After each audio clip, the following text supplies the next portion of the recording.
ഈശോമിശിഹായ്ക്ക് സ്തുതിയായിരിക്കട്ടെ. ആത്മീയ ഭോജ്യത്തിൽ ഇന്ന് നാം വിചിന്തനം ചെയ്യുന്നത് നമ്മളൊക്കെ വളരെ ശ്രദ്ധാപൂർവം ഏറ്റെടുക്കേണ്ട ഒരു സന്ദേശമാണ്. രാത്രിയിലെ ഫോൺ കോളുകൾ അപകടകാരികളായിട്ട് മാറാം. നമുക്കറിയാം, നിശാ ക്ലബ്ബ്, രാത്രിയിലെ ക്ലബ്ബ്, അതുപോലെ തന്നെ നൈറ്റ് പട്രോൾ, അതേക്കുറിച്ച് നമ്മൾ കേൾക്കാറുള്ളതാണ്. എന്ന് പറഞ്ഞതുപോലെ തന്നെ രാത്രികാലത്തെ ചില ഫോൺ കോളുകൾ അപകടകാരികളായിട്ട് മാറാം. നമ്മൾ ശ്രദ്ധിക്കുന്നില്ലെങ്കിൽ അത് നമ്മെ വലിയ അപകടത്തിൽ കൊണ്ട് എത്തിക്കാം എന്നുള്ളത് നാം മനസ്സിലാക്കിയിരിക്കേണ്ട ഒരു യാഥാർത്ഥ്യമാണ്. അറിയാം, നൈറ്റ് പട്രോൾ അതിൻ്റെ ഒരു ഫലം എന്താണെന്ന് ചോദിച്ചാൽ, ഒരു സഹോദരി സൂചിപ്പിച്ച ഒരു കാര്യം, ഞങ്ങളുടെ സബ് ഡിവിഷനിൽ ഒരു സെക്യൂരിറ്റിയെ അവർ നിയോഗിച്ചു. അപ്പം അതുകൊണ്ട് അതിനുശേഷം ഞങ്ങൾക്ക് വളരെ ശാന്തമായിട്ട് കിടന്നുറങ്ങാം. മോഷണം, അനാശാസ്യ പ്രവർത്തികൾ, ഇങ്ങനെയുള്ള കാര്യങ്ങളൊക്കെ തടയാൻ വേണ്ടിയാണ് നൈറ്റ് പട്രോൾ. ഏതാണ്ട് ഇതുപോലെ രാത്രികാലം നമ്മൾ ശ്രദ്ധിക്കേണ്ടതായ ചില കാര്യങ്ങൾ ശ്രദ്ധിക്കുന്നില്ലെങ്കിൽ അപകടം ക്ഷണിച്ചു വരുത്താം എന്നുള്ളത് നാം തിരിച്ചറിയേണ്ട ഒരു കാര്യമാണ്. ആരെങ്കിലും പറയാണ്, ഞാൻ രാത്രിക്ക് വിളിക്കാം, അല്ലേ വേറെ ആരും വീട്ടിലില്ലാത്തപ്പോഴത്തേക്കും എന്നെ വിളിച്ചാൽ മതി, സംസാരിക്കാം. ഇങ്ങനെയുള്ള കാര്യങ്ങൾ കേൾക്കുമ്പോഴേ നമുക്കറിയാം അതിനകത്ത് അപകടം പതിയിരിപ്പുണ്ട്. അപ്പം അങ്ങനെയുള്ള കാര്യങ്ങൾ വളരെ ശ്രദ്ധാപൂർവ്വം നമ്മൾ കൈകാര്യം ചെയ്ത് മുമ്പോട്ട് പോകുന്നില്ലെങ്കിൽ ആപത്തിൽപ്പെടാം, അപകടത്തിൽ ചെന്ന് ചാടാം, കെണിയിൽ അകപ്പെടാം എന്നുള്ളത് നാം തിരിച്ചറിയേണ്ട ഒരു കാര്യമാണ്. ആദ്യമായിട്ട് തന്നെ നമ്മൾ ഇതിൻ്റെ വെളിച്ചത്തിൽ ചിന്തിക്കാൻ പോകുന്ന ഒരു കാര്യം ഇതാണ്. ഫോൺ കോളുകൾ, നമ്മുടെ ഫോൺ കോളുകളായിരിക്കാം അസ്ഥാനത്തോ ദുരുദ്ദേശത്തോടു കൂടിയോ ആകരുത് എന്നുള്ള ആ ഒരു യാഥാർത്ഥ്യം. ഫോൺ വിളിക്കുന്നതിന് ഒരു കുഴപ്പമില്ല, ഫോൺ കൊണ്ട് ഒരുപാട് ഉപകാരമൊക്കെ ഉണ്ട്. പക്ഷേ ശ്രദ്ധാപൂർവ്വം നമ്മളത് ഉപയോഗിക്കുന്നില്ലെങ്കിൽ പല പ്രശ്നങ്ങളും അത് ക്ഷണിച്ചു വരുത്തും. ഇവിടെ ഫോൺ കോളുകൾ അസ്ഥാനത്താകരുത്, ഫോൺ കോളുകൾ ദുരുദ്ദേശത്തോടു കൂടി ആകരുത്.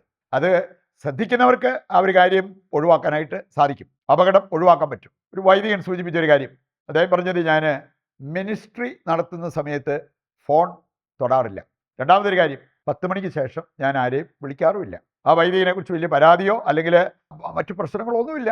അദ്ദേഹം ആ സുരക്ഷിതത്വം ഉണ്ടാകാൻ വേണ്ടി തന്നെ സ്വയമായിട്ടെടുത്ത ഒരു തീരുമാനമാണ് മിനിസ്ട്രിയുടെ സമയത്ത് ഫോണ് എടുക്കാറില്ല. മിനിസ്ട്രി സമയത്ത് മിനിസ്ട്രി ചെയ്യുക.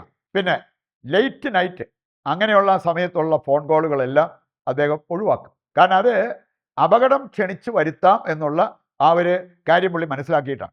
ഒരു ചെറുപ്പക്കാരൻ ഒരിക്കൽ വന്നിട്ട് പറയുകയുണ്ടായി, എൻ്റെ ഈ ഫോണൊന്ന് വ്യഞ്ജനിച്ച് വിശുദ്ധീകരിച്ച് തരണം, എൻ്റെ തലയ്ക്ക് പിടിച്ച് എനിക്ക് വേണ്ടി ഒന്ന് പ്രാർത്ഥിക്കുകയും ചെയ്യണം. പകലൊക്കെ ഞാൻ പല തീരുമാനങ്ങൾ, നല്ല നല്ല തീരുമാനങ്ങൾ എടുത്താണ് മുമ്പോട്ട് പോവുക.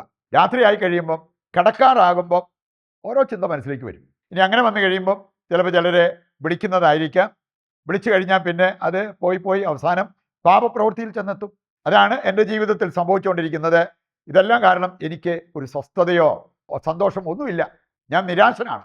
എനിക്ക് അവസ്ഥയിൽ നിന്നും മോചനം കിട്ടാൻ വേണ്ടിയാണ് അവൻ പറഞ്ഞത്, എൻ്റെ ഈ ഫോണൊന്ന് പ്രാർത്ഥിച്ച് വിശുദ്ധീകരിച്ച് തരണം, നല്ല രീതിയിൽ ഇത് മുമ്പോട്ട് എനിക്ക് ഉപയോഗിക്കാനുള്ള ഒരു കൃപയും അഭിഷേകവും കിട്ടണമെന്ന്. രണ്ടാമതായിട്ട് നമ്മൾ ചിന്തിക്കാൻ പോകുന്ന ഒരു കാര്യം ഇതാണ്. ദൈവമക്കൾ രാത്രിയിലും പകലിൻ്റെ മക്കളായിരിക്കണം.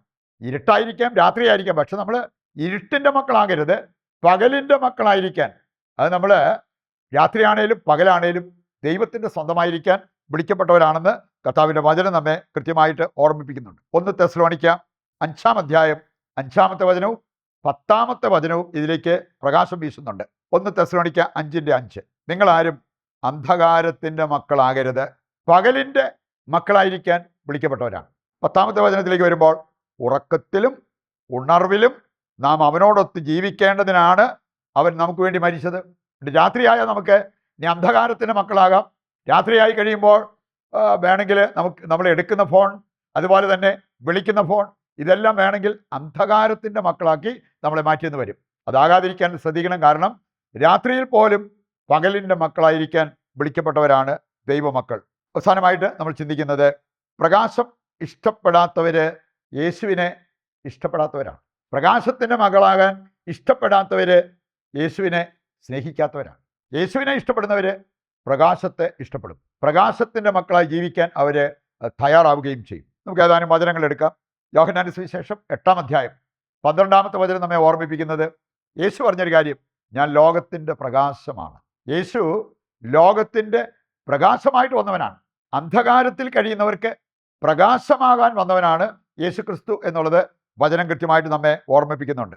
മത്തായി 5:14 എടുക്കുമ്പോഴോ നമ്മളെക്കുറിച്ച് പറഞ്ഞിരിക്കുകയാണ്, നിങ്ങൾ ലോകത്തിൻ്റെ പ്രകാശമാകണം, ഭൂമിയുടെ ഉപ്പും ലോകത്തിൻ്റെ പ്രകാശവുമാകാൻ വിളിക്കപ്പെട്ടവരാണ് ദൈവമക്കൾ.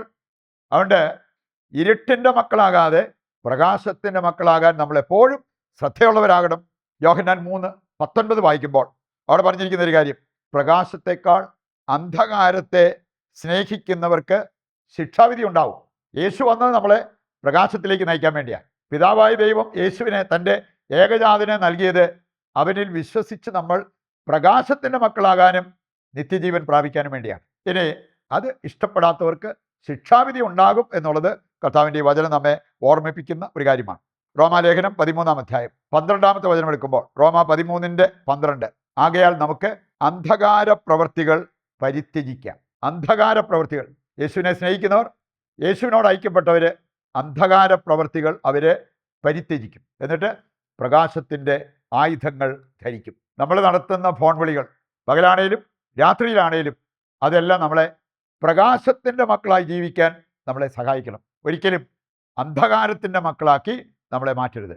അങ്ങനെയുള്ള നൈറ്റ് കോൾസ് എല്ലാം ഒഴിവാക്കി ജീവിക്കാനുള്ള ഒരു തീരുമാനം, ഒരു ശ്രദ്ധ നമ്മുടെ ഭാഗത്ത് നിന്ന് വരുന്നെങ്കിൽ നമ്മുടെ ജീവിതം വിശുദ്ധിയിൽ നമുക്ക് പണിതുയർത്താനായിട്ട് സാധിക്കും. ആന്തരിക വിശുദ്ധിയും അതുപോലെ തന്നെ ശാരീരിക വിശുദ്ധിയും എല്ലാം നമുക്ക് കാത്തു സൂക്ഷിക്കാൻ അത് നമ്മെ സഹായിക്കുകയും ചെയ്യും. അതിനുവേണ്ട കൃപയ്ക്കായി ദൈവത്തോട് നമുക്ക് പ്രാർത്ഥിക്കാം. നിൻ്റെ എല്ലാ പ്രാർത്ഥനാ നിയോഗങ്ങളും കർത്താവിൻ്റെ കരങ്ങളിൽ ഏൽപ്പിച്ചുകൊണ്ട് ദിവ്യകാരുണ്യത്തിൻ്റെ ആശീർവാദം ശിരസ് നമിച്ച് നമുക്കിപ്പോൾ സ്വീകരിക്കുകയും ചെയ്യാം. ദൈവത്തിൻ്റെ വചനം ശ്രവിച്ച നമുക്ക് ആ വചന നിറവിൽ നമ്മുടെ എല്ലാ ആവശ്യങ്ങളെയും ഇന്നിൻ്റെ എല്ലാ പ്രാർത്ഥനാ നിയോഗങ്ങളെയും കർത്താവിൻ്റെ കരങ്ങളിൽ സമർപ്പിച്ച് ദിവ്യകാരുണ്യത്തിൻ്റെ ആശീർവാദം നമുക്ക് സ്വീകരിക്കാം.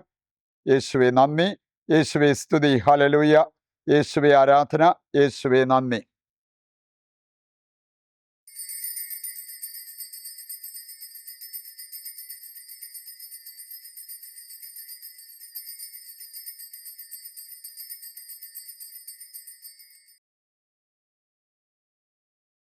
പരിശുദ്ധ പരമ ദിവ്യകാരുണ്യത്തിന് എന്നേരവും ആരാധനയും സ്തുതിയും പുകഴ്ചയും ഉണ്ടായിരിക്കട്ടെ.